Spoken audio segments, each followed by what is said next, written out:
Hi guys, this is our first slide and the presentation. We're going to look at large units here to sort of cover the basic themes in U.S. history 1800 to 1850. The units that we're going to be looking at, or the themes we're going to be looking at, are westward expansion, moving west into the new territories, sectional differences, mainly between the North and the South, the expansion of slavery and the reaction to the expansion of slavery, of abolitionism or the abolishment of slavery, industrialization, becoming more industrial with more factories and machining, especially in the North, and reform movements, which goes along with abolition, but others as well.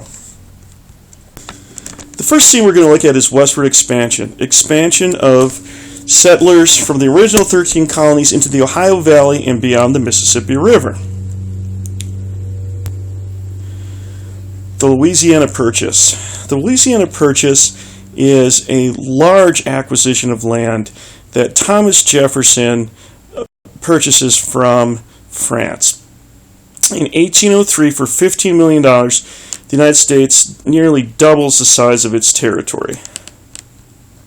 Jefferson was excited to get this territory, not only to expand the size of the United States, but to study the flora and fauna, the plants and animals that live there, and see if they might be useful for scientific reasons. Remember, Jefferson didn't like Hamilton's loose construction. He was a strict constructionist, but there was nothing that said he couldn't purchase Louisiana in the Constitution. So he kind of flip-flopped a little bit on this and said, well, I guess I'll do it because it's good for the nation. Jefferson hires Lewis and Clark to go explore the West. They use the Indian guide, Sacagawea, a native woman with her skills in negotiation and language, to go all the way up the Missouri River, then west on the Columbia River to the Pacific Ocean. This really helps expand this new territory for American exploration. We had also obtained Florida during this time period. We get it from the Spanish in 1819. Andrew Jackson, who's a general now, goes into Florida to stop the Seminole Indians from raiding into Georgia. Spain protested, but the U.S. argued that the Spanish failed to keep order. In other words, we invaded Florida, the Spanish protested, but weren't able to do much about it. The U.S. gained Florida in 1819, and Jackson gains a ruthless reputation for his conduct in subduing the Seminoles at this time period. This is one of the videos we watched in class when we were talking about Jackson. You can download this if you have the PowerPoint and watch it embedded within, or you can use the link to the Jackson video if you want to watch it again from the website. So, based on what we saw in class and talked about in class regarding the Trail of Tears, think a little bit about Jackson and his controversy. Does he belong on the $20 bill? He was here at the Battle of New Orleans, a president who expanded democracy for the poorer whites, but again was absolutely ruthless with the Native Americans, and he defied the Supreme Court with the Indian Removal Act. Another element of American history that becomes important at this time is the Monroe Doctrine. In 1823, James Monroe, the president, said, American continents were henceforth not to be considered as subjects for future colonization by any European power. Basically, this was the Western Hemisphere. You are out, Europe. This is our area of influence. Obviously, America is rising as a power here. We can't really enforce this. We rely actually on Britain to enforce this to a certain extent. But it paves the way for a lot of intervention in Latin American affairs, especially in the 20th century, and leads to a lot of resentment among our Latin American neighbors about our attitudes towards them and our role in policing the Western Hemisphere. The United States will eventually annex Texas as well, and that's sort of an interesting story. Texas fights a war with Mexico in the early 1830s and mid-1830s. Fighting starts at the Alamo. Perhaps you've seen that before in Pee-wee's Big Adventure.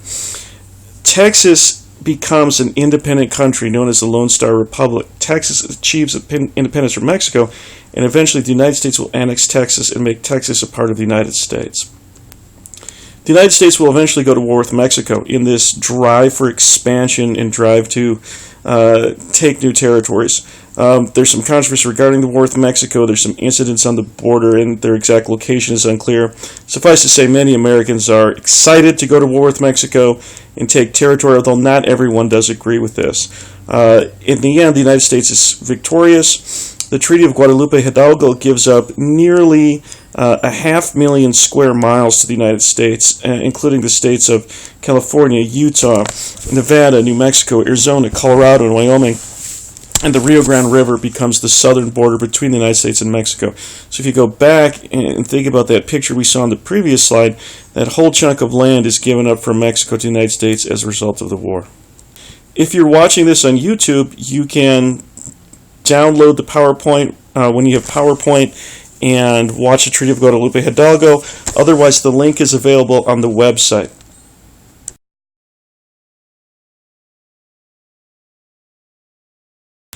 Here's a view of the Mexican cession.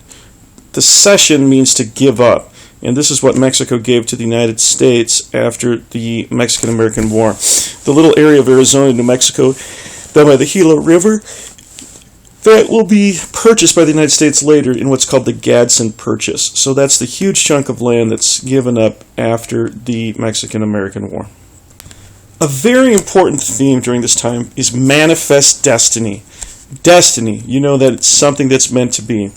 The idea here is that the United States is meant to stretch from coast to coast. God ordained it for us to take this entire continent and be a great nation. It fuels Western settlement. It fuels animosity towards the Native Americans, removal and extermination, and it fuels the war with Mexico. Look at the next slide. Look at the image of the woman, Destiny, moving west to the bountiful lands in the west, bringing with her settlement and prosperity.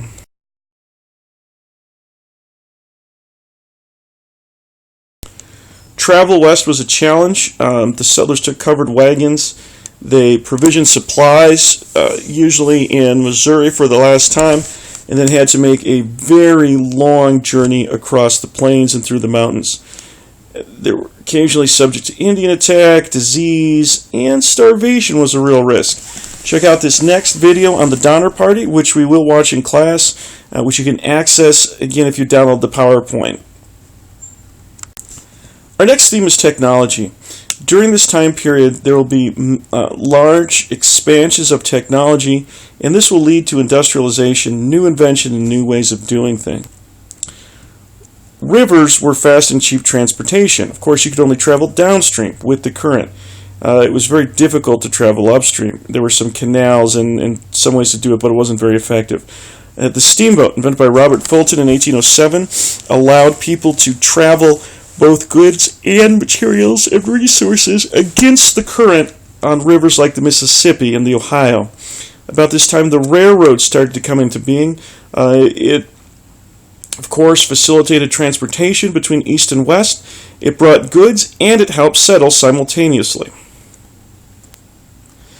The Industrial Revolution. The Industrial Revolution is a huge part of American history and world history at this time. Manufacturing used to be done in small workshops and small factories by hand tools. There was a transition with new machines and new forms of power, steam engines, to huge machines and factories, and it began in the northeastern part of the United States. This is what Hamilton supported. This is the region of the country that was benefiting from the tariffs that blocked out more expensive imported goods. There were also inventions like interchangeable parts. Interchangeable parts fueled mechanization and the assembly line process to a certain extent, and this really took off especially in the North. We have the telegraph, Morse code. Combine that with the railroads, and there were large canals built during this time period. We have an increase in communication and speed of transportation across the country. So take a minute here and think about how this Industrial Revolution might have influenced settlement in America and the growth of the U.S. economy. Sectional differences. Here's the next theme in U.S. history, 1800 to 1850. The South. The South depended on cash crops. We've learned about this since the start of our year. rice, sugarcane, cotton. Eli Whitney, the guy who worked on the interchangeable parts, invented something called the cotton gin. Gin for engine. The cotton engine took the seeds out of cotton. It had a long tube with these little sticking out metal teeth, and it would take the seeds out. Well, what that allowed the southern plantation owners to do was process far more cotton. Cotton became king. By 1860, the South was exporting 4 million bales of cotton a year. Think about it. More than 192 million, almost half, actually more than half of the value of U.S. exports to other countries were from the South, were from cotton. The South becomes reliant on slavery. Slavery doesn't stop after the American Revolution. It expands, it grows, and it intensifies. And the South becomes even more convinced that free trade, at least no tariffs so they can export their goods, is the way the American economy should be run. And they don't need the loans from the Bank of the United States to expand their endeavors. Of course, with that is the expansion of slavery. There's an increased dependence on slavery.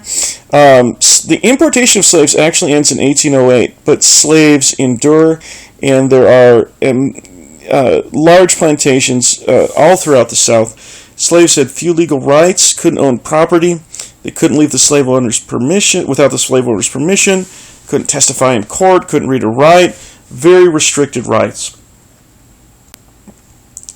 As one would expect, as the North becomes free labor and manufacturing and the South becomes slave labor, disputes start to arise over these differences. In 1819, Missouri wanted to enter the state union as a slave state. Well, here's where we start having balance of power issues. At that time, there were 11 free states and 11 slave states. Northerners and the manufacturers thought they'd lose power in Congress. Not so much that they all wanted to free the slaves at this time, but they do want their protective tariffs and things that benefit northern industry as opposed to southern plantation agriculture. The solution is the Missouri Compromise. The Missouri Compromise prohibits slavery in the Louisiana Purchase territory north of Missouri's southern border. Slavery could expand into Arkansas, but would keep slavery out of the Louisiana territory. Basically, Missouri would enter the Union as a free state, Maine would enter as a slave state, Maine would enter the Union as a free state. You can see it on the next slide.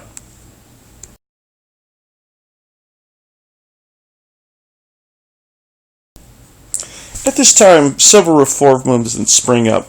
The idea in Jefferson's Declaration of Independence that all men are created equal starts to extend to others in society, and we start to look at expanding the participation in democracy.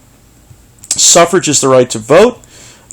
States start to eliminate property requirements, making elections more democratic, allowing all white males to participate. Dorothy Dix is someone who launches crusades against prison conditions. The mentally ill were in dirty, unheated rooms. People with mental handicaps were in terrible facilities. They were called asylums. And this is an area that engenders some interest in reform at this time. Temperance. Alcohol abuse caused crime, disorder, and poverty. People began to preach temperance and self-improvement, tried to encourage people to give up alcohol, and they made laws that prohibited the sale of liquor. Education reform. Early 1800s, people worked to establish public education. Early schools focusing on the basic. Horace Mann is a leader in this area. The women's movement in suffrage is huge. We have suffrage for white males, but also we have a reaction of women against their inability to vote at the time in most national elections or congressional elections. There's a large convention at Seneca Falls organized by some of famous women's rights leaders like Lucretia Mott and Katie Stanton, and they draft a Declaration of Sentiments trying to persuade the world that it's time to give women the right to vote. Abolition. Abolition is the movement to end slavery or abolish it. They argued for emancipation, which is the freeing of slaves.